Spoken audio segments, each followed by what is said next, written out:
diferencia de los conferencistas anteriores, lo conoció a Fabio, compartió muchas cosas lindas con Fabio y le hizo un homenaje precioso a Fabio en la Asociación Argentina de Escritores. Así que con nosotros está el doctor Antonio Lacera.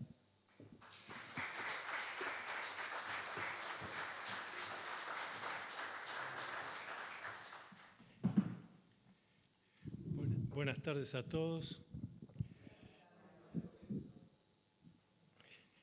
Tengo una emoción especial hoy, no solo por el homenaje que le estamos haciendo al querido Fabio Serpa, sino porque la última actividad... Adelante. Sí, por eso.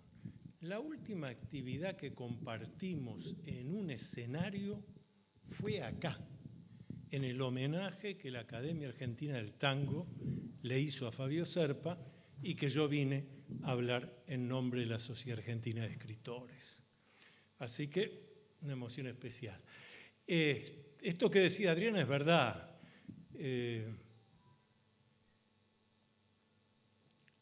Yo discutí varias veces con Serpa y él conmigo, frente a las cámaras de televisión, por ejemplo.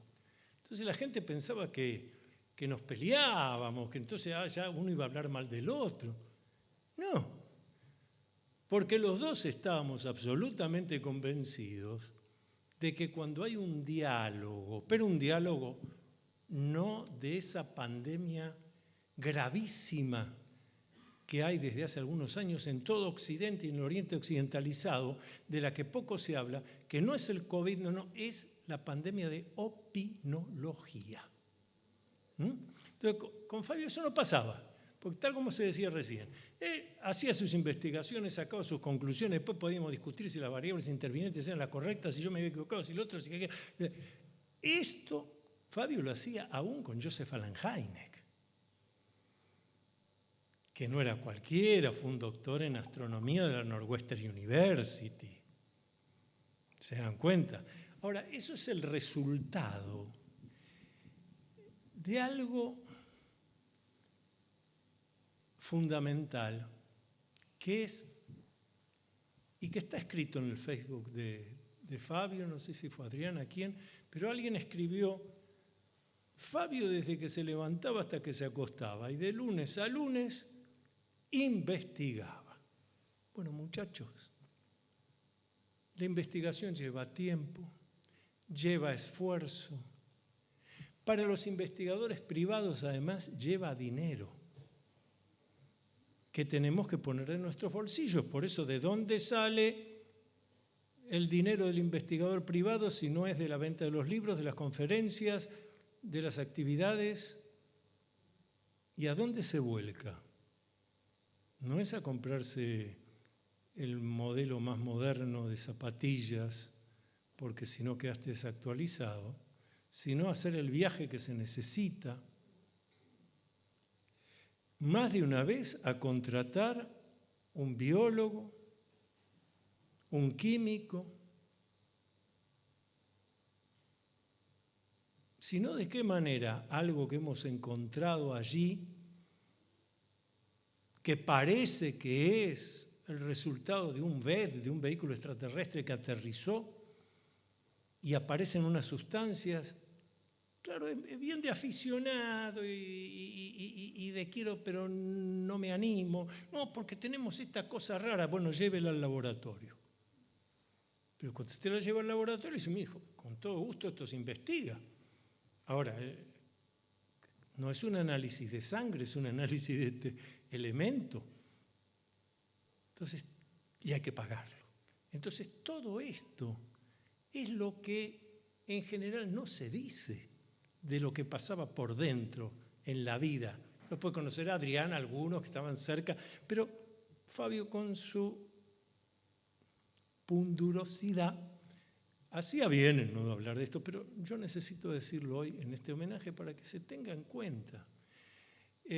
Obviamente tengo otra de las mismas cualidades de Serpa, por eso estoy mirando el reloj, me dijeron que tengo media hora, porque tanto Fabio como yo nos daban el micrófono y podemos seguir 7, 8, 12 horas sin repetirnos. Entonces voy a cumplir, tengo el reloj. Y todavía no entré en temas, pero necesito decir todas estas cosas de Fabio. Necesito decir que el que les está hablando no estaría hablando hoy aquí si no hubiera sido por dos personas. Una lo acabo de manifestar el viernes pasado en el almuerzo que se hizo para los colaboradores permanentes del diario La Prensa, donde yo escribo con frecuencia, y cada uno habló de cuándo había conocido la prensa. Y hoy lo tengo que volver a traer acá.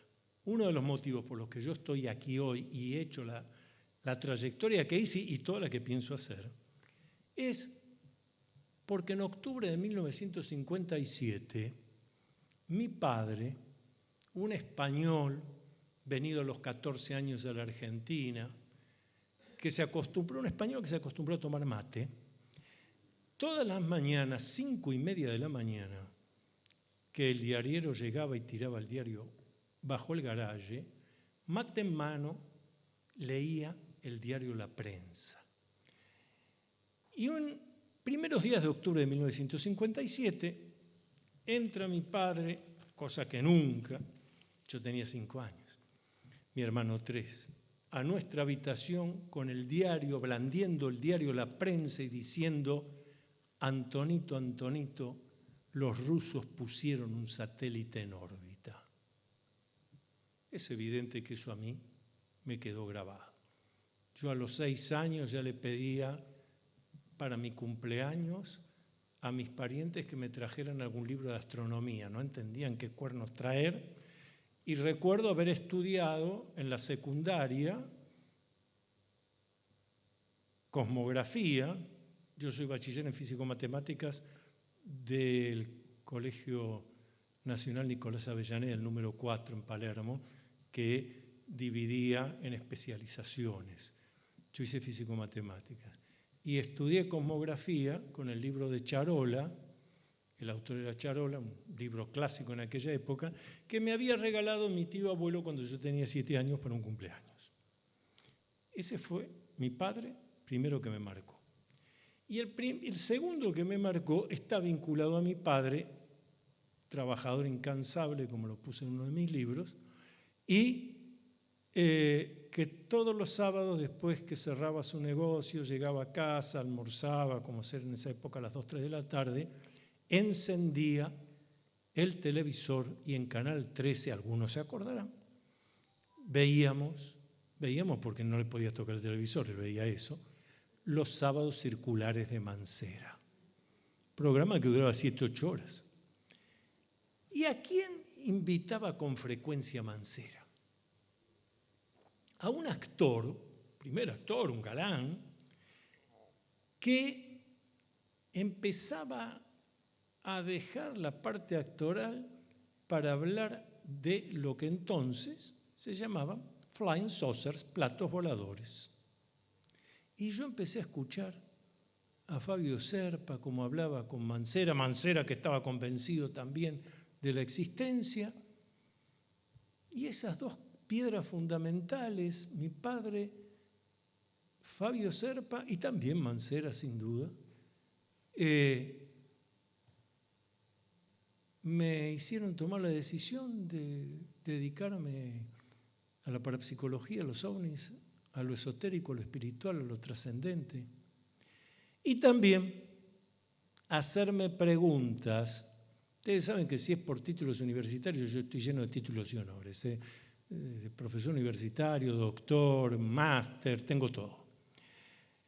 Es más, estoy dirigiendo, Fabio desde donde nos escucha debe estar sonriendo, estoy dirigiendo uno de los institutos de la Sociedad Científica Argentina, la sociedad de ciencias más antigua del país, donde tengo grandes discusiones que me alientan mucho, sobre todo con los físicos, cuando uno les habla de parapsicología, de viajeros en el tiempo, tengo unas discusiones bárbaras, muy entretenidas y muy interesantes.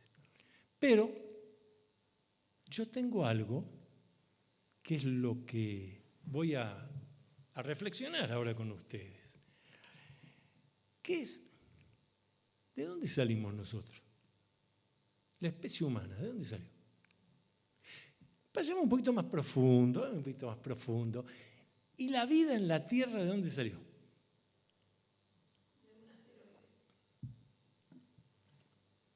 Y vamos más profundo. ¿Cómo surgió el universo?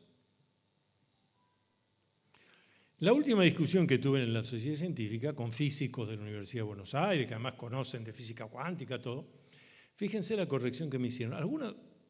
Varias de las cosas que yo voy a decir ustedes se van a reír, pero sin embargo les aviso que son las que suceden en el campo académico. Entonces el planteo que hice fue este. De acuerdo a lo que yo estudié en la secundaria, en la universidad, leo en los textos académicos, el universo estaba contenido en algo que era menor a la punta de esta lapicera.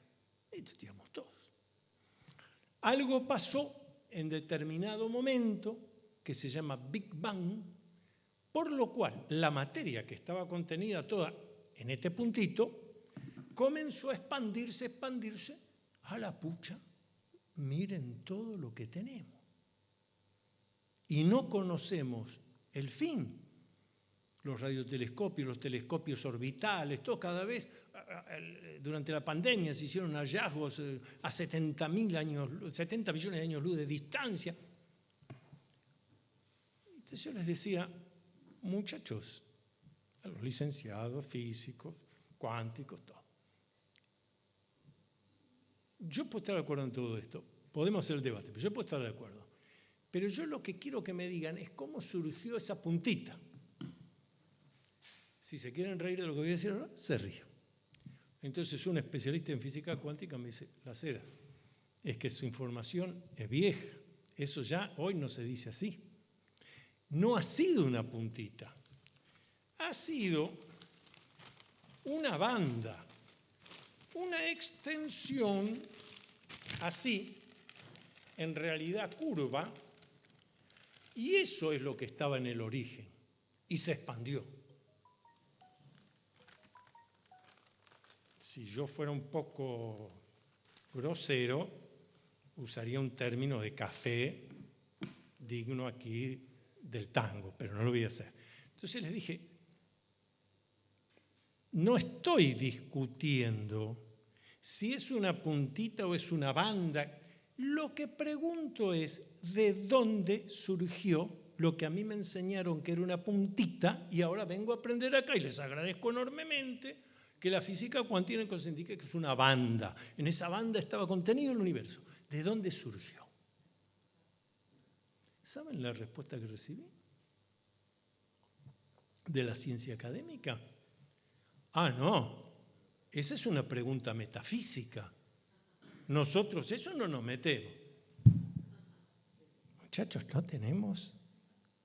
Voy a seguir siendo civilizado acá, tango por día, pero no tenemos la menor idea de cómo surgió el lugar que estamos. El universo, estoy hablando no más que el universo. Pero ahora vamos a la respuesta científica que también nos enseñó en la secundaria y en la universidad y se sigue diciendo hoy, esta no fue cambiada. ¿Cómo aparece la vida en la Tierra para la academia?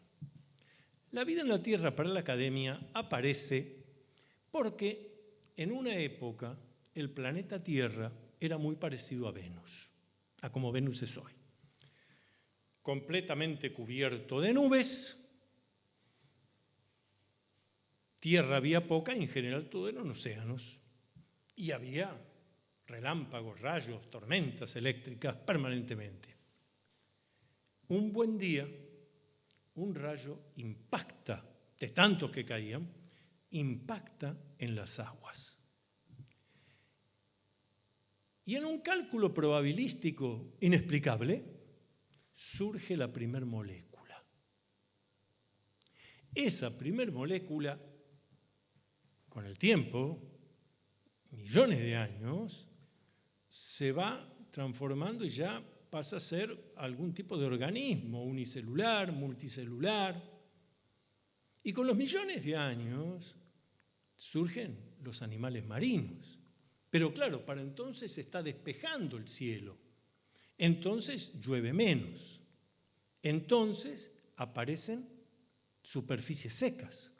Al aparecer superficies secas, aparece la posibilidad de seres marinos que empiezan a ir al lugar seco. Y así aparecen los primeros animales terrestres, también los primeros vegetales terrestres.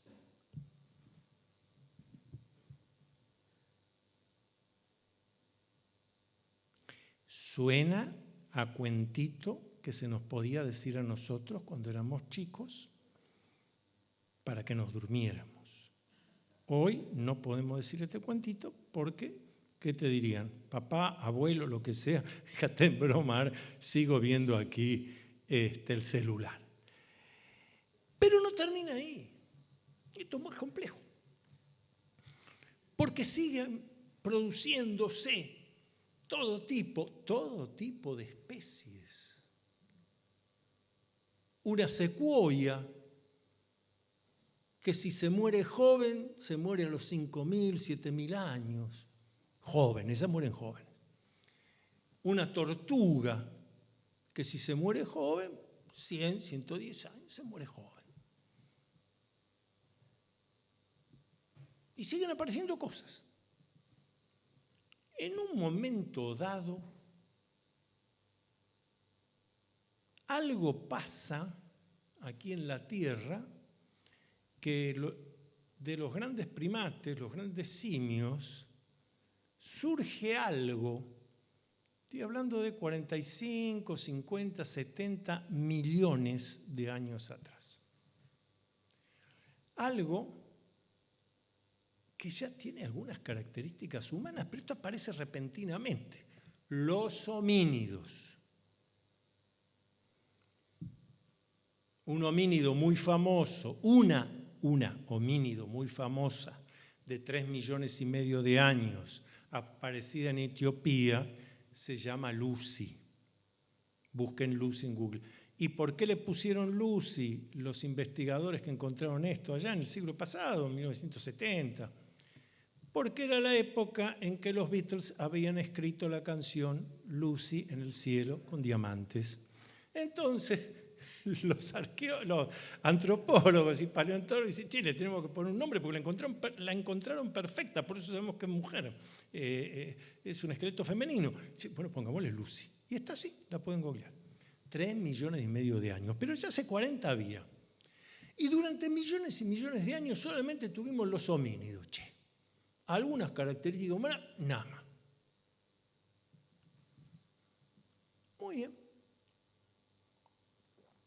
Pero ¿por qué en ese momento, hace, pongámosle 45 millones de años, por qué algo derivó de los primates, de los grandes simios, no de un mono, de los grandes primates, a lo humano?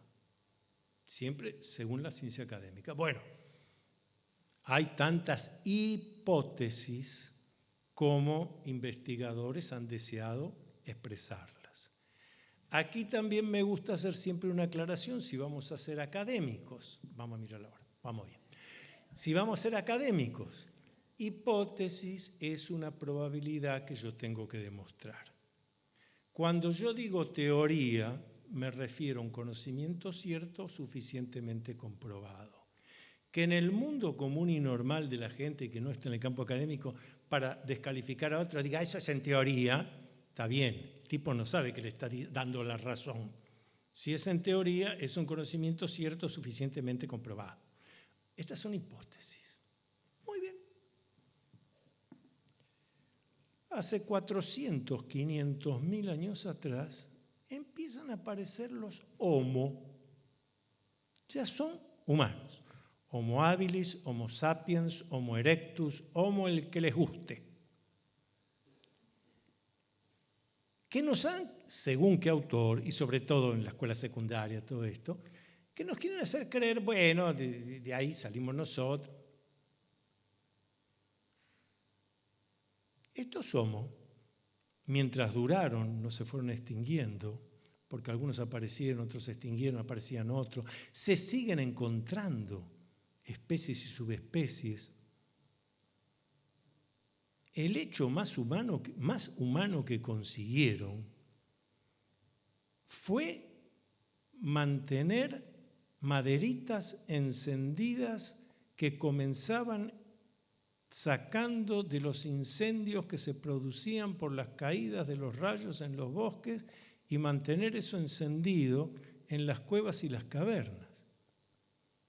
La mayoría de ellos todavía no había aprendido a golpear una piedrita contra el otro para sacar una chispa. Vivían en lugares muy cómodos llamados cavernas y cuevas. Salían a cazar, pescar, agarrar lo que pudiera ser. No sé qué pasaba, pasaron cientos de miles de años, todo así. Hace unos 13.000 años, repentinamente, una vez más, empieza a surgir esta humanidad. Una humanidad que empieza a tener capacidad para armar una ciudad, para ya armar un plantío y cuidarlo, que ya empieza a deducir que cuando llega el solsticio de invierno no es que el dios se va a comer el sol, sino que está teniendo el último día de menor luminosidad solar del año, entonces dentro de un cierto lapso es cuando tiene que plantar para después poder cosechar. Empieza a construir herramientas, cosas. ¿Qué cuernos pasó? De este último tema hablábamos con Fabio, por eso yo le dije tanto esto. Pues tanto Fabio como yo decíamos, riéndonos, y en vínculo con otro investigador, que tanto Fabio como yo nos hemos tratado, que después les voy a mencionar. Nosotros decíamos, alguien apretó un botón. Alguien apretó un botón. ¡Tric! Pero la ciencia dice otra cosa. Entonces la ciencia decía, lo que pasa, que esto pasó hace 13.000 años, 12.500 años, porque empieza a florecer esta humanidad en todo el planeta Tierra, no en un lugar. Es que se produjo un cataclismo. ¿Saben qué? Fue el diluvio universal. El diluvio produjo todos estos cambios, la gente tuvo que hacer las arcas de Noé, esto, lo otro, tuvieron que ingeniársela. Pero después vinieron otros que dijeron, no, qué diluvio. Aquí lo que ocurrió es que cayó un meteorito, tal fue el impacto que produjo una serie de cambios físico-químicos y entonces el ser humano se despabiló. Surgió el lóbulo prefrontal. Sospechamos que ya estaba. Pues sospechamos. Ahí así, según el conocimiento, hasta donde va llegando la ciencia en cada momento, hay una nueva hipótesis para explicar. Y traigo esto es lo que Carl Gustav Jung llamaba coincidencia significativa. Porque leyendo el suplemento económico del diario La Nación de ayer, leo esta página y dije, yo llevo esto para esta conferencia. Lo voy a leer, me pongo los anteojos, lo voy a leer, pero prueba lo que yo busco demostrar en este caso, que es, como la ciencia no tiene la menor idea ni de cómo apareció la humanidad, ni mucho menos de cómo apareció esta humanidad, entonces, según los conocimientos científicos académicos de cada momento, o lo que prevalece como moda, porque la ciencia también tiene modas, entonces en base a eso se da una explicación. La ciencia actual, y ahora lo vamos a leer en el suplemento económico, ya nos explica que es verdad que pasó algo hace 12.800 años. Claro, pero no fue el meteorito, no fue el diluvio universal. ¿Qué está de moda hablar ahora? ¿De qué está de moda? No, jamás. Esto es científico, che. A ver, ¿de qué está de moda hablar ahora en la ciencia? ¿De qué tenemos que tener cuidado? Que el premio para el Señor. Leo textualmente, porque si no, no es lo mismo. Fue un periodo de cambio abrupto, rápido y repentino, de cataclismos inimaginables. inundaciones bíblicas, incendios que destruyeron bosques enteros, variaciones de temperatura nunca vistas. Los climatólogos, y ahí ponen los nombres de los científicos, o reconocen que esto ocurrió al final de la última guerra glacial, hace unos 12.800 años, y que eso da lugar a la aparición de una nueva etapa de los humanos que dejan de ser cazadores y recolectores y empiezan a surgir las primeras grandes civilizaciones. El cambio climático. A mí me dio un poco de entusiasmo. Porque yo dije, si el cambio climático fue lo que produjo todo esto y en 12.800 años hicimos todo esto, viene un nuevo cambio climático, no digo en 12.800, en los próximos 1.800 hacemos un desastre nosotros.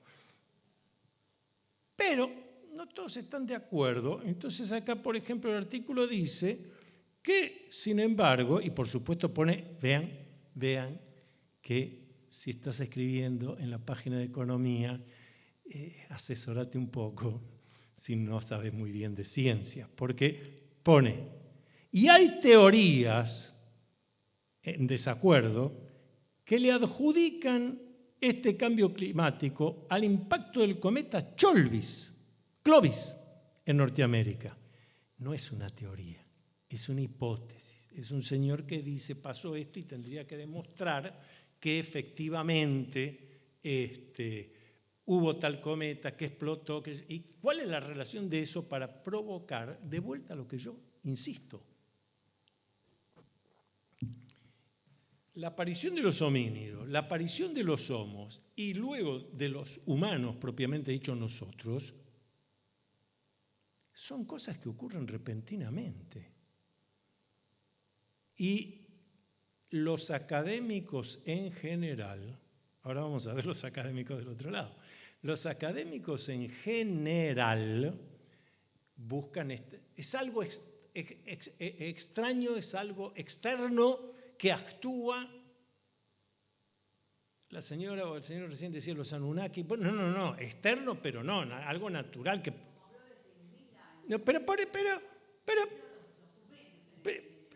la historia empieza en Sumer, estudiamos eso nosotros, la historia empieza en Sumer. ¿Y por qué empieza en Sumer? Porque la primera escritura. ¿Y por qué se le ocurrió a alguien la primera escritura? Ahora, no voy a citar el autor, el nombre exacto, porque es un español, pero si lo googlean lo encuentran. Actual, un artículo que escribí hace pocos días sobre esto, junto a varios científicos que justamente dicen, este antropólogo español lo dice bien en el mejor estilo ibérico. Él dice, sobre el origen del humano estamos en el aire. Este es un tipo honesto. Pero ustedes habrán escuchado hablar de Alexis Carrel. Alexis Carrel fue Premio Nobel de Medicina, un médico tan importante que en la Luna hay un cráter que lleva el nombre de él. Alexis Carrel, siglo XX, hizo una serie de hallazgos y conocimientos, descubrimientos sobre cómo funciona el cuerpo humano que todavía hoy se lo recuerda. Si no lo han hecho, les recomiendo que no está reeditado, pero Mercado Libre debe tener. Hay un libro de él que se llama La incógnita del hombre. Libro que sistemáticamente se ha buscado tirar a un costado. Claro, porque una cosa es discutirle a Fabio Serpa o Antonio Las Heras y otra cosa es discutirle al Premio Nobel de Medicina. Y un tipo indiscutido como académico. Yo subrayé, además de que dice una cantidad de cosas en 1930 sobre lo que iba a pasar por la forma en que se estaba desarrollando la ciencia y la tecnología, y dice todo lo que realmente estamos viviendo, pero eso esa parte no hace a la reunión de hoy.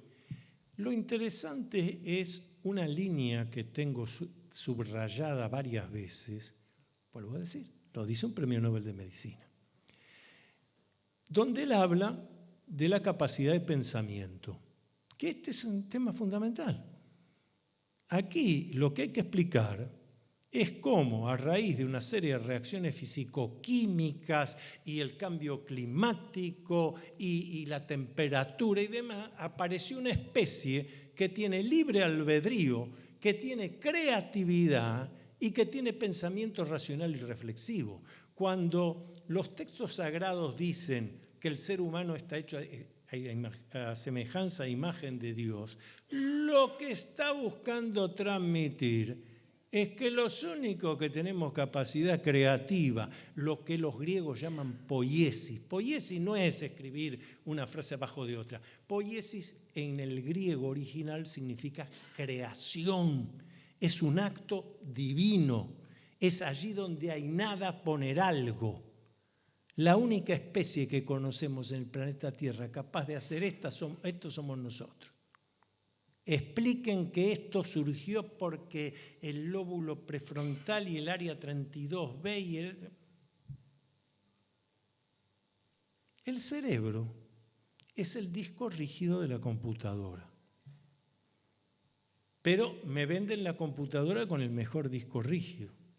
Si yo no empiezo a programar y a poner cosas, ¿qué dice Alexis Carrel?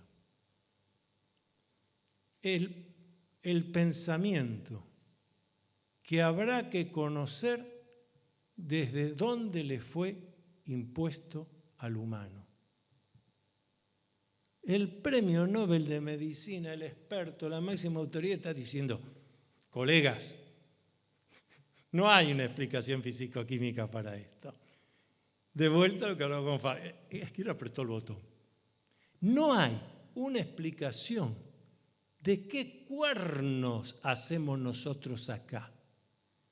Ustedes hablan con los zoólogos y los zoólogos te dicen lo mismo que los botánicos.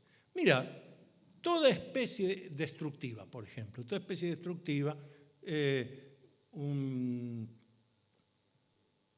tipo de árbol que destruye a otro, tiene su contrapeso, siempre. Toda especie tiene un lugar que le es autóctono, que es el de él. Los pájaros el aire, los peces el agua, los leones la tierra. Está muy claro que nosotros no tenemos ningún lugar, estamos desconformes en todos lados. Si no, no estaríamos buscando ir a Marte, bien, o a donde sea, o viajeros en el tiempo.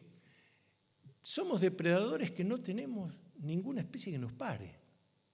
Salvo que se quiera leer desde una psicología finita, que es no se necesita porque la autodestructividad nos la pusieron adentro también. En esto estuvo magnífico Sigmund Freud cuando él habla del eros, el impulso de vida. Eros no es sexualidad, es el impulso de vida, la gana de estar vivo. Y el tánatos, la autodestrucción, que se ve en las cosas más simples. Conversaba yo con alguien el otro día, un hombre ya que pasó los 60 hace rato, y yo puedo hablar porque tengo 70, y que me estaba contando todos los padecimientos físicos que tiene, y le digo, pero hay que ir al médico clínico y empezar por ahí. Cuando tenga tiempo, porque ahora yo estoy ocupado en mis negocios.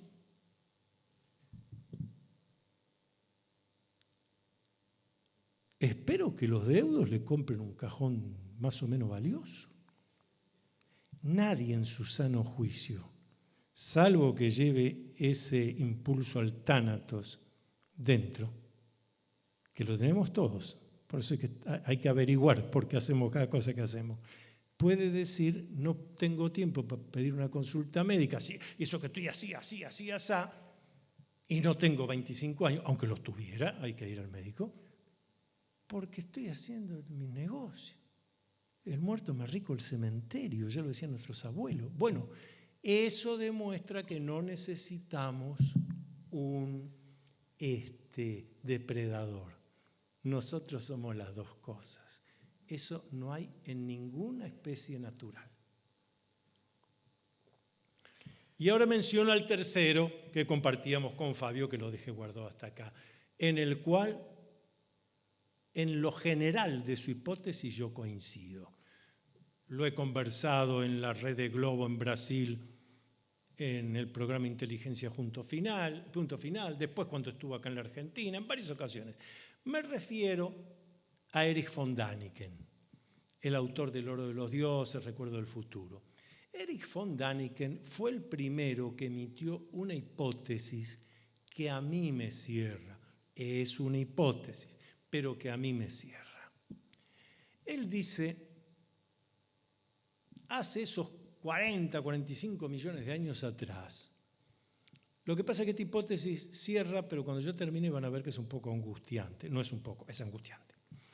Erich von Däniken dice, vinieron seres muy avanzados de otros mundos, tanto es así que podían hacer viajes interplanetarios o viajeros en el tiempo, lo que sea, pero no terrestres, y encontraron esos grandes simios que haciendo mutaciones genéticas podían dar lugar a una especie mejor. Lo hicieron y de ahí surgieron los homínidos. Esta gente vuelve al cabo de un tiempo y advierte que sí, hay distintas ramas de homínidos y demás, pero esto no progresa. Entonces se hace una segunda intervención genética y aparecen los Homo. Homo habilis, Homo sapiens, Homo erectus, seguimos, en el mejor de los casos golpeamos una piedrita contra la otra, hacemos un palito. Viene una nueva mutación y acá estamos nosotros. A mí me cierra. A mí me cierra. Me cierra, claro, a varios. Por eso te digo, claro, a varios nos cierra. Porque de todas las formas que ustedes quieran explicar a través de reacciones físico-químicas, no hay manera. Ahora me permito ir más lejos. ¿Tenemos tiempo? Casi, ¿ve? 5 minutos más. Los laboratorios que tenemos en el planeta Tierra hoy en día, con financiamiento de miles de millones de dólares, están avanzadísimos. Ahora, yo siempre hago el mismo desafío. Ya que tienen tanto dinero, yo les regalo, compro pequeñas cantidades de las sustancias químicas que ustedes quieran. Ustedes me dicen cuáles. Yo se las doy y me sacan un ser viviente. ¿Saben que no se puede hacer eso? No conocemos cómo se puede hacer. Ignorar. Se puede tomar, sí, tomé células de una rata de laboratorio y después la uní con células de un porcino y todo esto dio lugar a que con tal otra cosa salió un riñón que se lo puede trasplantar a un ser humano. Y los felicito, nos están ayudando a vivir más tiempo. Pero yo lo que pedí es otra cosa. Yo pedí que de la nada, de lo inerte, la ciencia actual, con todos sus miles de millones y su laboratorio, haga algo orgánico. Nona. La parte angustiante de lo que yo explico, que a mí también me cierra, es, ¿ustedes tienen algún acuario con pececitos en casa? Yo sí. Y el ama de casa que yo tengo sabe que a determinada hora de la mañana, cuando ella llega, tiene que prenderles una luz y darles de comer. Sistemáticamente, cada vez que ella prende la luz, los peces ya vienen arriba y abren la boquita. Más tarde llega mi asistente y si a la nochecita, como ahora que anochece más tarde, entonces apaga la luz más temprano. Yo digo, si uno de esos peces fuera astrónomo, diría, hay una relación directamente proporcional con el foco lumínico de calor y la llegada del alimento. Y se lo transmitiría a otros, y efectivamente sería así. Pero en determinado momento del año, el foco lumínico tan intenso disminuye por otro, pero sin embargo en otro momento del año queda solo ese. La síntesis es esta. estoy convencido de que estamos adentro de una gran pecera. El universo es una gran pecera. Por eso cuando gente como Chuang Tzu dice, soñaba que era una mariposa, ahora me desperté, soñaba que yo era una mariposa que creía que era un humano, ahora me desperté y veo que soy un humano, y dudo si no seré una mariposa que está creyendo que soy humano. Acá nos pasa lo mismo. Yo les traigo esta reflexión porque no hay una manera de explicar cómo se desarrolla el universo. Aquello del puntito, la banda, lo que fuera. No hay. No hay una manera de explicar cómo aparece la vida realmente en la Tierra. La cosa de la moleculita, los miles de años, es para chicos de otra época. Y esto de la historia empieza en Sumer. Esto que, entonces, 1800, además, fíjense lo siguiente. Ahora que conocemos bien todo el planeta Tierra, porque en una época hablábamos de las pirámides de Egipto, sí, pero aproximadamente en el mismo tiempo que se estaban haciendo las pirámides de Egipto, ahí, cerca de la Ciudad de México, en Teotihuacán, también se estaban haciendo esas mismas pirámides, y también las hay en Oriente, en la India, etc. Y ustedes saben Teotihuacán, ¿por qué se llama Teotihuacán?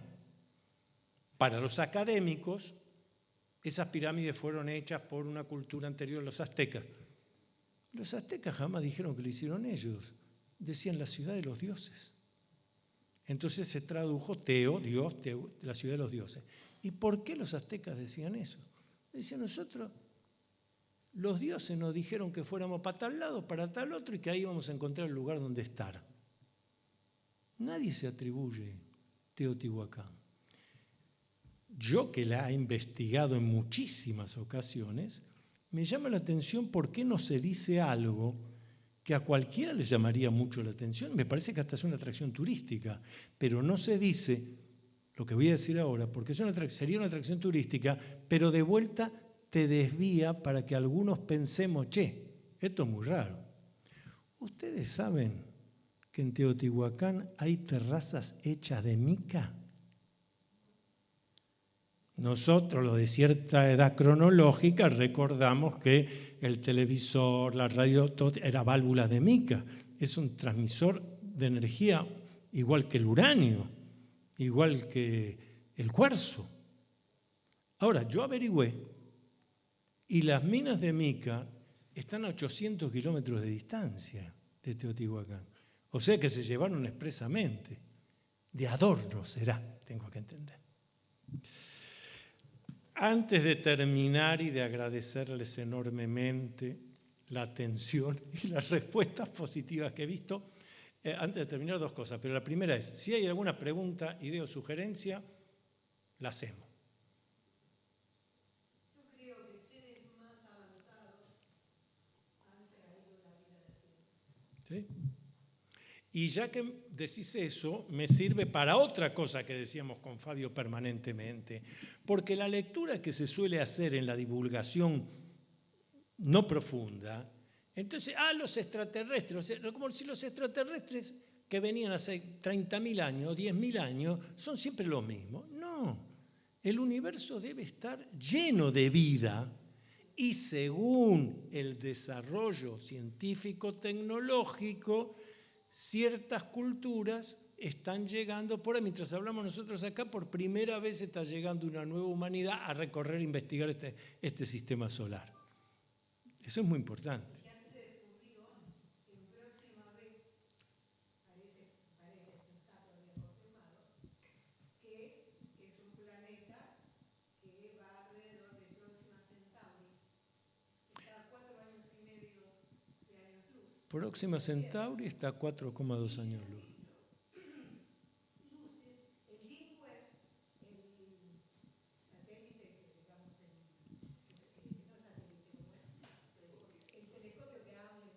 Bueno, pero es un telescopio satelital, está bien, es un satélite. Descubrió que en próxima vez hay luces artificiales tipo LED. Sí. Y están en eso, ¿verdad? Lo que pasa es que mucha información se oculta. Yo estoy releyendo ahora toda esta información que aparece sobre las espacionaves que están en Marte y que aquí parece que ha habido agua y que aquí parece que ha habido... Pero yo desde las Mariner 9 y demás, y yo era un adolescente, ya las primeras Mariner que fueron a Marte y llegaron, porque no fue tan simple, y llegaron, ya detectaron que había posibilidades de agua, que había desiertos. Si hay desiertos porque hubo primero agua, se nos recortan. Por eso tenemos que usar esta capacidad racional reflexiva, como la que usamos hoy, para decir, che, no me digan que está descubierto todo esto que no está. Sigan investigando, nos parece bárbaro. La segunda cosa que les quería decir es netamente comercial, pero me la pidió mi editor, que es Grupo Argentinidad, que sabía que vengo acá. Me dio los últimos 5 libros que quedan de la edición de mi libro OVNIs, los documentos secretos de los astronautas. Me dice, Antonio, llévalos, por ahí hay gente que le interesa tenerlo. Vale 2.000 pesos. Hecha esa aclaración, si a alguno le interesa, cumplo con mi editor y mi conciencia. Bueno, gracias, muchas gracias.